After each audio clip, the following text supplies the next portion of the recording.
This isn't the Eiffel Tower, nor is it the renowned Champs-Élysées. They may seem familiar, but these architectural wonders and boulevards can be found not in France, but in a nation approximately 8,000 kilometers away, China. The entirety of this location, right down to the lampposts and road signs, is meticulously crafted to give you a Parisian ambience.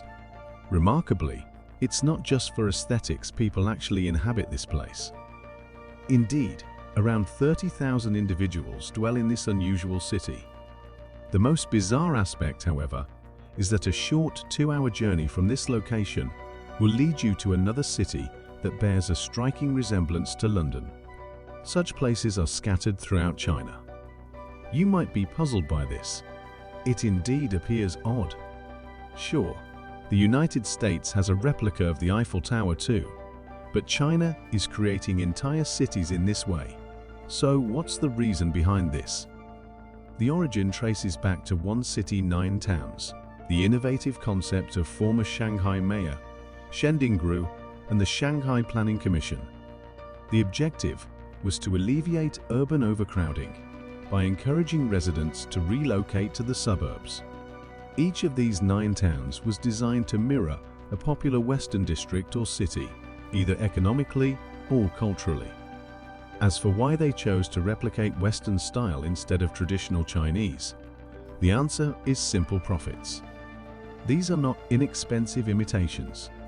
The budgets for these projects range between $200 to $900 million.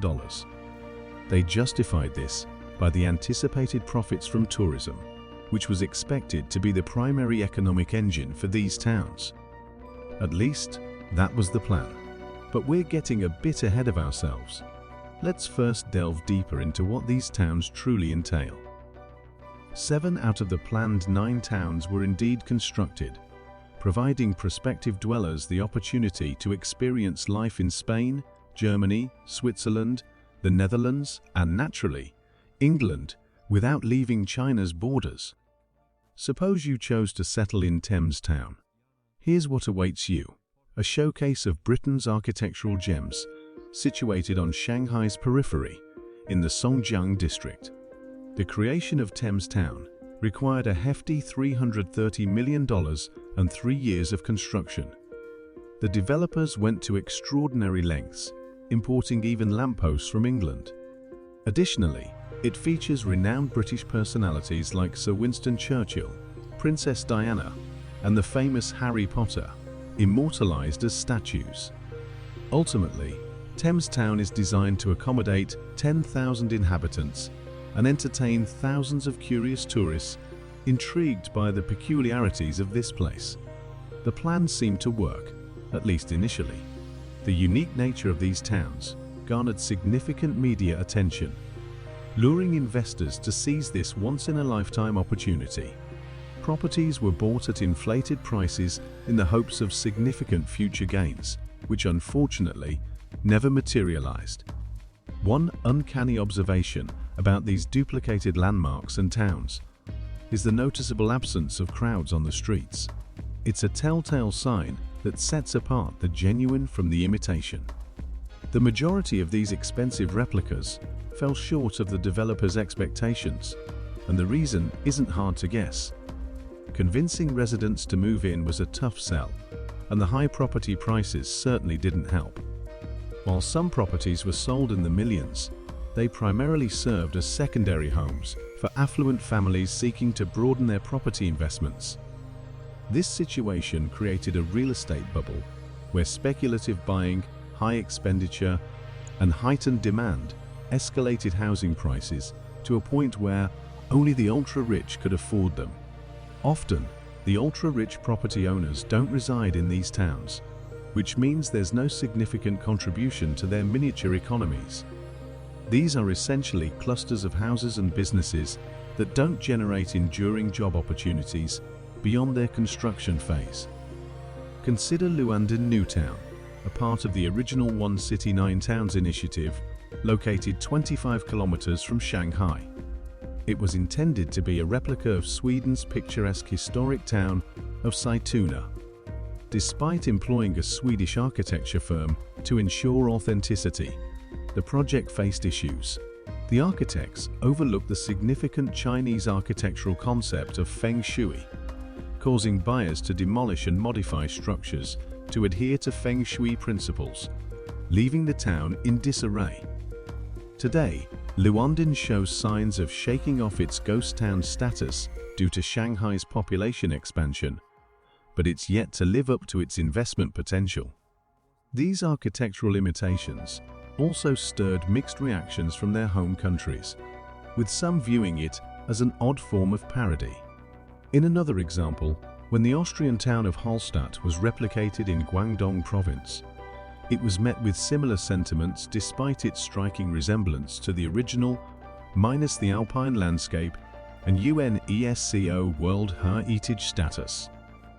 This $940 million venture, funded by a Chinese mining tycoon, saw developers sending researchers and architects to Austria to study and document the town's layout and structures in detail. This methodology has been implemented across China's replicated cities. The fusion of Chinese and foreign architects came together to bring the project to life, but the response from Austrians wasn't uniformly enthusiastic. When the blueprint for Halstatt's second version was unveiled in 2011, some dismissed it as kitschy. However, Halstatt's mayor, Alexander Schutz, saw it as a chance to enhance mutual understanding between the two nations. He even graced the opening with a delegation. Since then, a bond seems to have formed between China and Austria thanks to this shared town. It appears the response largely hinges on which country's architecture the Chinese choose to replicate. Italy, for instance, expressed satisfaction with the reproduction of Florentia Village, perhaps because it was the brainchild of an Italian developer. Situated near Jiangyin, the port city, the replica serves more as an impressively constructed upscale shopping center. The mall sprawls across 50 acres and houses around 200 outlet stores, even featuring a coliseum. Interestingly, the Chinese government has started to clamp down on these towns. The reason is straightforward. A geographical survey in China discovered that the traditional names of over 400,000 villages had been supplanted by foreign ones, sounding a warning bell about increasing Western influence. Consequently, China's State Council and the Communist Party's Central Committee issued a document that opposed the design and construction of architecture deemed oversized, xenocentric and peculiar, along with lacking cultural tradition. This echoed prior remarks from President Xi Jinping, who voiced his disapproval of "no more weird architecture," likely alluding to the European city imitations.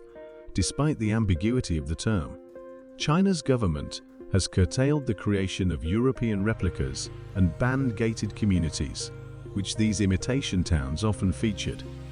This trend likely emerged from a historically suppressed creativity and ample funds. Post-strict communist rule, starting in 1949, China transformed from a monolithic cement block into a vibrant nation, in part due to the reopening of the Shanghai Stock Exchange in 1990. Developers, fueled by the new wealth and relaxed building restrictions, sought to reflect China's prosperity and success through architecture. Imitating European structures not only symbolized wealth, but also showcased China's technological advancement. Thanks for watching. See you in the next video.